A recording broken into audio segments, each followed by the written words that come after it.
هل معنى ان في زيت ورد سنتد ليه ريحه هو كده مضر؟ لا خالص، هي الفكره في النسبه والتناسب.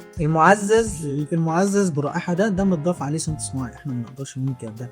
ليه؟ لان اصلا زيت الورد الطبيعي خام ضخيم، ريحته متعتقه، فمش اللي هو انت فاكره ان هو زي الورد اللي انت بتشميه، لا ريحته مكتومه. عارفه لما تشم حاجه ريحتها مكتومه هي جميله، لكن انت اصلا عشان خاطر تاخدي ريحه الورد اللي تبقى مفحفحه والكلام من ده لازم يتضاف سنت صناعي. السنتات الصناعيه مش معناها ان هي مضره، في حاجات صناعيه كتير جدا عاملينها. طب ما احنا كل اللي احنا بناكله مصنوع، اغلب الحاجات اللي احنا بنشربها ما صناعي، اغلب الحاجات اللي بتخش في الادويه او الحاجات اللي احنا بناكلها او بنشربها ما صناعيه. ده مش معناه انه مضر، السنت في حد ذاته مش مضر، لكن هو احنا حطيناه عشان يدي ريحه، لان ده الطلب ان احنا عايزينه ريحه، فاحنا بنكستمايز على قد ما بنقدر ان برضو الحاجه تبقى طبيعيه للعميل عايزه بس. والناس ضربت ان مثلا سعره يبقى اقل شويه، فهو مش كل الناس هتقدر تشتري زيت الورد الطبيعي. يعني هتلاقي حتى في فرق بين السعر، المعزز برائحه ارخص شويه من غير المعزز برائحه، لان غير المعزز برائحه ده الطبيعي 100%. بس فاحنا بنحاول ان احنا يعني نوفره طبيعي يدي نفس فوائد اللي هو بتاع الطبيعي بقى، التفتيح، ترطيب البشره، مش عارف يعمل توريد لمناطق معينه في الجسم. ممكن تستخدميه كمان في العطور، او تستخدميه مثلا في البيت في فواحه تعطر البيت، عندك مناسبه بقى كبيره مش عارف ايه، فانت عايز ريحه المكان تبقى متعطر بالورد،